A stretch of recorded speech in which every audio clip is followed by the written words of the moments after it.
दोस्तों प्रोडक्शन कम, डिमांड बहुत ज़्यादा, रीज़न स्लो प्रोसेस। और इतनी डिमांड है, आज का जो वीडियो है ना वो कच्ची घानी का जो तेल है, पीछे आपको दिख रहा होगा मेरे यहाँ पे मशीनें चल रही हैं, और ये एक बहुत ही बेहतरीन चीज़ है स्वास्थ्य के लिए। इसके ऊपर आज हम विशेष चर्चा है आज की सारी जो भी है कि भाई किस तरीके से कच्ची घानी का तेल ये निकालते हैं और कैसे एक बढ़िया इन्होंने बिजनेस डेवलप किया, उनके बारे में जानकारी लेंगे। और साथ में अगर किसी भी भाई को इनसे कोई तेल खरीदना है या कोई भी जानकारी चाहिए तो वो इसके विषय में सारी डिटेल से आज की वीडियो होने वाली है। तो चलिए स्टार्ट करते हैं। नमस्कार भाई साहब, कैसे हैं जी? सब बढ़िया है सर। पहले आपका थोड़ा परिचय दीजिए हमारे दर्शकों को। भैया मेरा नाम संदीप है और लगभग 2.5 से 3 साल हो गए मुझे ये कच्ची घानी का व्यवसाय करते हुए, और मैंने उसी मेथड को पकड़ा हुआ है जो हमारे पुरखे बता के गए, जो राजीव दीक्षित जी ने बताया कि भी जो हम तेल खाना चाहिए वो कच्ची घानी से बना हुआ होना चाहिए। तो हम जो भी गुणवत्ता होती है तेल की वो सिर्फ कच्ची घानी के तेल से, तेल जो बनाएगा कच्ची घानी में उसी तेल में गुणवत्ता काफ़ी होती है। तो राजीव दीक्षित जी ने काफ़ी इस पर जोर किया और काफ़ी आप संदेश उनके सुनेंगे, व्याख्यान सुनेंगे तो काफ़ी ज़्यादा इनको बढ़ाया गया उनके द्वारा। तो इसी चक्कर में इसीलिए लोगों ने, जो हम कच्ची घानी भूल चुके थे तो लोगों ने काफ़ी डेवलप किया। व्याख्यानों से प्रेरित होकर मैंने ये जो 3 घानी है ये एक स्टार्टअप किया, क्योंकि जो हमारा किचन के अंदर सबसे मेन इंग्रेडिएंट है जो डेली यूज़ होता है या हमारी कॉस्मेटिक में यूज़ होता है वो तेल होते हैं।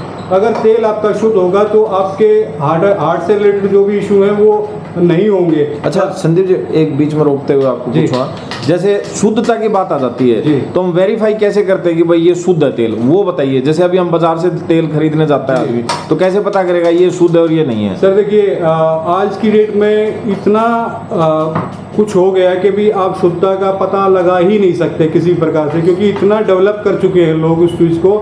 बस ये छोटा सा मैं आपको सिर्फ बता सकता हूँ कि जब आप उसको टेस्ट करेंगे और या उसको सूंघेंगे या आप उसको, जो कच्ची घानी का तेल होगा उसमें नेचुरल अरोमा होगा, नेचुरल टेस्ट होगा, और जब आप कच्ची घानी के तेलों को स्किन पे लगाएंगे ना तो वो स्किन के अंदर ऑब्जर्व हो जाएंगे, चिपचिपाहट नज़र नहीं आएगा। आप जैसे मार्केट में कोई भी ऑयल देखते हैं, आप लेके आइए और उसको रब कीजिए स्किन पे, तो आप स्किन पे अगर आपको चिपचिपाहट नज़र आता है तो वो मुझे लगता है कुछ ना कुछ उसके अंदर मिलावट है या अडल्ट्रेशन है किसी प्रकार का। और जो कच्ची घानी के जो तेल होंगे वो स्किन के अंदर ऑब्जर्व हो जाएंगे और उनमें नेचुरल खुशबू होगी, नेचुरल अरोमा होगा उनका और नेचुरल टेस्ट होगा। तो ये आप एक छोटी सी आप कर सकते हैं कि भी अदरवाइज आप टेस्ट भी करवाने जाएंगे तो आपको पता ही नहीं चल पाएगा इसमें क्या मिलावट है। इतने लोग हैं ना, इतने जो रास्ते उन्होंने डेवलप कर लिए हैं तो आप उसको पता ही नहीं कर पाते हैं। अच्छा, जैसे क्वालिटी मेंटेन करने के लिए आप जो रॉ मटेरियल खरीदते हो तो उसकी गुणवत्ता आप कैसे चेक करते हो कि ये शुद्ध है कि नहीं? मेरे को लगभग इसमें सबसे बड़ी समस्या इसी में आई कि अगर जो तेल है वो शुद्ध कैसे होगा। शुद्ध का सिर्फ एक ही रीज़न है, आपका सबसे पहले जो बीज आप यूज़ करते हैं वो बिल्कुल शुद्ध होना चाहिए और नेचुरल तरीके से ग्रो होना चाहिए, वो हाइब्रिड क्वालिटी का नहीं होना चाहिए। तो हम इसीलिए जो हम सरसों वगैरह ले रहे हैं वो कोशिश कर रहे हैं राजस्थान में आपको भी पता है कि बैरानी धरती है, वहाँ पे आपका गेहूं का फसल है, राइस का फसल है या फूलों की खेती है या सब्जियों की खेती नहीं होती हैं। तो वहाँ पे जितने भी अपना जो तेल जो बीज होते हैं वो नेचुरल ही होते हैं, क्योंकि कुदरत का ऐसा करिश्मा है वहाँ पे। वो सिर्फ उसी प्रकृति में, जैसे सरसों हो गया, मूंगफली हो गया या तिल हो गए, तो उसी नेचर में उसी पे वहीं पे निकलेगा आपका। और वहाँ पे क्या है कि भी जब गेहूं और पैडी राइस की या फसलों की, फूलों की बात आती है तो वो भर भर के केमिकल डालते हैं लोग। सही बात। तो वो दूसरी फसलों में भी आएगा उसका असर। तो इसी वजह से हम थोड़ा सा इसके ऊपर हमने कम से कम 1 साल काम किया। 1 साल काम करने के बाद हमें जो वेरीफायर है, जो वहाँ पे लोग मिले या आप डीलर कह सकते हैं या मतलब आपने किसान ढूंढे, किसान ढूंढे हमने, और वहाँ से हमने लेना स्टार्ट किया। अगर कभी हमें रिक्वायरमेंट भी पड़ जाती है बाहर से लेने के, तो मुझे पता है कि भी मुझे ये बीज इस आदमी से लेना है। आपको नारियल की छोटी सी चीज़ बताता हूँ। नारियल जो हम लेते हैं वो सन ड्राइड, यानी कि सूरज की रोशनी में मंद धीरे धीरे सूखा हुआ उसका पानी जो होता है हम वो यूज़ करते हैं। बाकी मार्केट में आप देखेंगे केमिकल यानी कि सल्फर से लगा के उसका पानी सुखाया जाता है, ज़बरदस्ती की जाती है। तो उस जो केमिकल है उसका असर जब हम तेल बनाएंगे या उस नारियल को खाएंगे तो हमारे शरीर के अंदर भी आएगा। जब आप हमारा तेल नारियल का यूज़ करेंगे तो आपको नेचुरल अरोमा आएगा, नेचुरल टेस्ट आएगा और जो नारियल के बेनिफिट होने चाहिए वो आपको मिलेंगे। सिर्फ यही कारण है कि भी शुद्ध तेल तभी मिल सकता है जब आपके पास बीज शुद्ध होंगे। आप कितना भी प्रोसेस में कितनी भी कच्ची घानियाँ लगा लूँगा, कितना भी प्रोसेस में ठीक कर लूँ, पर ये तभी पॉसिबल है जब बीज सही होंगे। हाँ, तो सही बात है। इसी तो सबसे शुरुआती जो जड़ है वो मजबूत होनी चाहिए। वो आपके बीज हैं, जीएमओ मॉडिफाई नहीं होने चाहिए, वो आपका जेनेटिक मॉडिफाई नहीं होने चाहिए, नेचुरल बीज होने चाहिए, तभी आपको उस चीज का गुणवत्ता मिलेगी। जी जी, ये हो गया पहला पड़ाव। दूसरा पड़ाव आ जाता है मशीनों का। जी, मशीनों का चयन किस तरीके से किया आपने और इसमें क्या डिफरेंस है उनसे? डिफरेंस जो आप मार्केट में देखेंगे ना, तो भारी भरकम में मशीनें होती हैं और काफी हाई टेम्परेचर पे वो मशीनें चलती हैं, काफी स्पीड होती है उनकी। जब आप स्पीड से तेल निकालते हैं तो उसमें जो गुणवत्ता होती है तेल की और बीज की वो खत्म हो जाती है। तो आपको सिर्फ ये कोशिश करनी है कि भी हमें जो तेल है वो नेचुरल, जो हमारे पुरखों का आप देखेंगे जो हमारा ज्ञान है, हम उस पर आज भी काम कर रहे हैं, वो सालों से पुराना है। तो हमारे जो राजीव दीक्षित जी हैं या हमारे पुरखे हैं, वो लकड़ी की घानी से, बैल से हम तेल निकालते थे। उसका कारण यही था कि भी जो उसमें बीज के जो गुण धर्म है वो सेम रहते थे। तो जैसे संदीप जी आप बोल रहे हो नेचुरल, तो ये तो मशीन है, नेचुरल कैसे हुई वो बताओ हमारे को। सबसे पहला लकड़ी, कच्ची घानी का मतलब ये होता है, कच्ची घानी का तेल नहीं होता। कच्ची घानी का हम सरसों का तेल बोलते हैं। कच्ची घानी का मतलब लकड़ी की जो मशीन होती है उससे को कच्ची घानी। अच्छा, ये लकड़ी है मतलब इसमें? ये लकड़ी है। इसमें जो ये आपको आउटर कवर दिख रहा है ये लकड़ी है, ओखड़ी जिसको बोलते हैं, ड्रम बोलते हैं, और ये जो मूसल है जिसको लाट बोलते हैं, ये भी लकड़ी का है। अच्छा। और ये इससे जब पिसाई होगी तो वो एक सबसे पहली बात, जो हीट लकड़ी है ना, हीट को ऑब्जर्व करती है, और जो मेटल होती है वो हीट को छोड़ती है, वो बढ़ाती है हीट को। अच्छा, तो ये अगर इसमें थोड़ी बहुत हीट भी बनती है तो ये लकड़ी है वो ऑब्जर्व कर लेती है।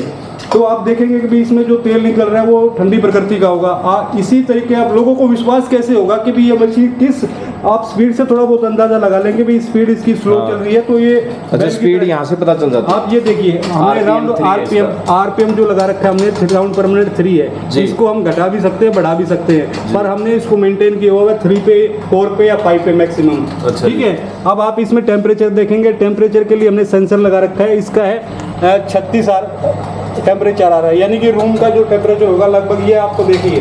अब ये आपको मैं इधर देखिए सर, जो है ना टेम्परेचर के लिए हमने सेंसर लगा रखा है यहाँ पे। ये अलग से सेंसर हाँ, ये सेंसर लगा के हम इसका टेम्परेचर वहाँ आप चेक कर सकते हैं कि भी ये है। ये जो 36 लिखा रहा है। हाँ जी, ठीक है।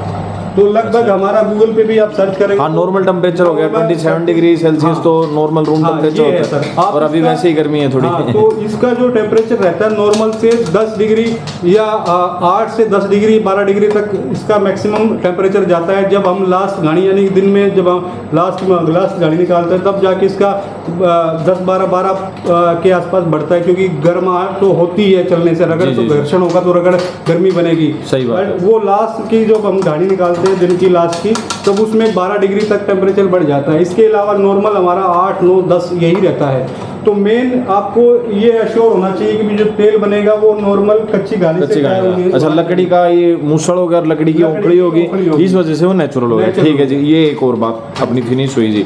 अच्छा, अब जो है मान लो अपना जो प्रोडक्शन है, एक दिन का आपका कितना होता है किसी भी तेल का, अगर हम बात करें? देखिए प्रोडक्शन का तो ये लगा के चलिए हमारा दिन का 12 लीटर के आसपास तेल हम तैयार करते हैं एक मशीन से। ठीक है जी। ठीक है। और हम इसमें 8 से 9 किलो इसमें सरसों डालते हैं, और हमारा 2.5 घंटे का प्रोसेस है।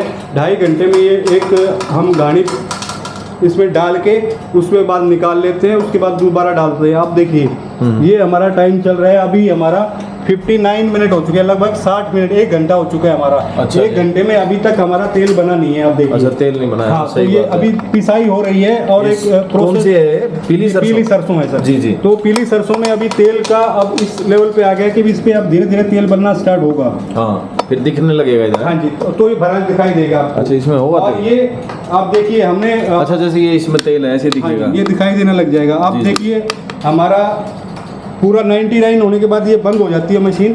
तो हमने दोबारा इसको चला दिया, 10 मिनट, लगभग 11 मिनट हो चुके हैं ऊपर चलते हुए। दोबारा इसका चलता है। हाँ जी। तो ये आप ये तो सर इतना प्रोडक्शन कम होता है, और तो जो डिमांड है वो आप पूरी कर पाते हो? नहीं सर, पूरी नहीं हो पाती है। आप ये तो एडवांस रहते होंगे?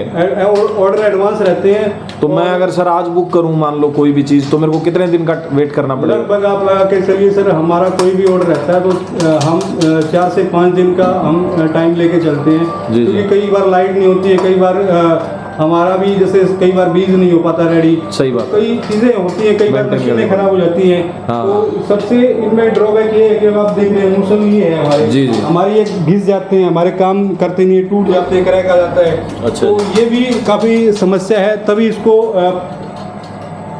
प्रॉफिटेबल नहीं मानते लोग, तभी बड़ी बड़ी मशीनों पे प्रॉफिट कम है लेकिन शुद्धता की गारंटी है, 101% जो नेचुरल तरीका है। मतलब जो बोलते हैं कि भाई अगर धीमी आंच पे रहेगा तो न्यूट्रिएंट्स नहीं जलते, बिल्कुल। वो वाली चीज यहाँ पे है। हाँ जी। अच्छा जी, तो अपने टोटल प्रोडक्ट क्या क्या है जी, और क्या क्या चीजें आप बनाते हो, एक बार उनके बारे में मेरे पास लगभग 13-14 तरीके के तेल है। कुछ इसमें से मैं अभी जो अवेलेबल है मैं आपको बता देता हूँ। ये हमारा पीली सरसों का तेल है, जी। ये काली सरसों का है, ये नारियल का तेल है, ये मूंगफली का तेल है, ये सैफ्लावर जिसको महाराष्ट्र में करड़ई बोलते हैं जी। उसका तेल है, ये तिल का तेल हो गया हमारा, ये हमारा बादाम का तेल है, ये कलौंजी का हो गया, ये हमने बालों के लिए स्पेशल तेल बना रखा है आंवला हेयर ऑयल, जो आयुर्वेद पद्धति से हम बनाते हैं, जी। जो वैद्यों ने जैसा बताया उसी हिसाब से।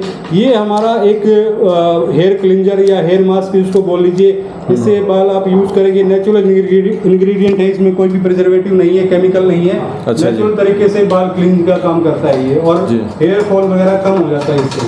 अच्छा जी, इनमें जो आपका मोस्ट डिमांडेबल प्रोडक्ट है वो कौन सा है जी? सर देखिए, सबसे ज्यादा डिमांड किसकी रहती है? एक छोटी सी चीज़ मैं आपको शेयर करता हूँ कि भी हम देखते हैं कि भी हम एक चीज़ फ्रूट है कोई, प्रकृति हमें जैसे गर्मियों का मौसम हो गया आम देती है, तो उसी हिसाब से हमें तेल, जैसे सरसों है, सरसों की कटाई अभी शुरू हुई है तो सरसों अभी हमें खाना चाहिए जी। ठीक है। ऐसे ही जैसे कोई भी फ्रूट है या वेजिटेबल है हम सीजन के अनुसार खाते हैं, तो उसी हिसाब से हमें हर तीसरे महीने में हमें ऑयल चेंज कर देना चाहिए। तो आप मेरा लगभग हर प्रोडक्ट डिमांडेबल है और रिकमेंडेबल है। जी। तो आप देखेंगे भी सारे ऑयल, सबसे मैं अनुरोध यही करता हूँ जितने भी मेरे कस्टमर हैं कि भी हर तीसरे महीने में आप ऑयल चेंज कर दीजिए। और सर जैसे बारिश का मौसम आता है तो सिर्फ आप सरसों के तेल पे रहिए। अगर सर्दियाँ आ जाती हैं अक्टूबर, नवंबर, दिसंबर, जनवरी, फरवरी, तो नवंबर से आजकल सर्दियाँ स्टार्ट हो जाती हैं, तो आप नवंबर से तिल का सेवन और फरवरी तक करिए, सिर्फ इसके अलावा और कोई तेल का सेवन करने की रिक्वायरमेंट नहीं है आपको। अच्छा। तो राजीव दीक्षित के व्याख्यान सुनेंगे या आप आयुर्वेद आचार्यों की बात सुनेंगे तो तिल का तेल हमें सर्दियों में बहुत ही जरूरी है खाना। एक तिलकुटा हमारे में प्रचलन है, तिलकुटा का वो बनता व्रत चलता है, जी, जी। व्रत चलता है। और उस टाइम पे क्यों खाते हैं, हमारे पुरखे पागल थे क्या? सही उनको बात है। काफी नॉलेज थी, वो साइंटिस्ट थे, वो काफी बहुत बड़े, तो उनको पता था कि तिल हमें सर्दियों में खाना ही चाहिए, जो हमारी कैल्शियम का सोर्स है, आयरन का सोर्स है, मैग्नीशियम है, बहुत सारी चीजें बहुत उसमें। सारी चीजें तो उसमें। वो हमारी पूर्ति करता था। जैसे मतलब कहने का मतलब है हर तीसरे महीने आप तेल चेंज करते रहो और जो सीजन का तेल है वो खाओ तो ज्यादा शरीर हेल्दी ज्यादा हेल्दी रहेगा। जी। आप एक छोटी सी चीज मैं बताता हूँ, आप घिया खाने लग जाइए, हेल्दी है। हाँ। अगर आप उसको लगातार खाएंगे तो क्या वो सुटेबल रहेगी आपकी नहीं, body नहीं, के लिए? सारे कोई बैड इम्पैक्ट सही बात है। डालेगी ना। हाँ, बिल्कुल ऐसे ही डालेगी। फ्रूट है, आप केला खाते रहिए सीजन में। अति तो हर चीज की बुरी होती है जी। सीजन में केला हर सीजन में अवेलेबल है, आप लगातार केला खाते रहेंगे, क्या आपको नुकसान नहीं करेगा? हाँ, बिल्कुल नुकसान करेगा, सही बात। इसी हिसाब से तेलों को भी हमें बदल बदल कर खाना चाहिए। जी। अच्छा संदीप जी, ये हो गया अपना प्रोडक्ट्स का भी हो गया। अच्छा, इनके रेट और अगर कोई खरीदना चाहे तो वो किस तरीके से खरीदेगा, ये बात और हो मैं जाए। आपको बता दूं, मेरा खुद की वेबसाइट है कल्याणकारीऑयल.com, यानी गूगल जी, पे आप जाएंगे, वहाँ पे कल्याणकारीऑयल.com लिखेंगे तो आप मेरी वेबसाइट पे आ जाएंगे। या मेरा जो नंबर है 97-283-18851, 97-283-18851, इस पे मेरे को व्हाट्सअप करेंगे या कॉल करेंगे तो मैं जो सक्षम नहीं है वेबसाइट पे बुक करने के लिए, तो हम व्हाट्सएप पे भी ऑर्डर लेते हैं, जी। तो उस पे भी हम व्हाट्सएप पे और उस पे कुछ रेट का डिफरेंस रहता नहीं है? सर, सेम रहता, सेम है, बस ये। अच्छा, ये हो गया।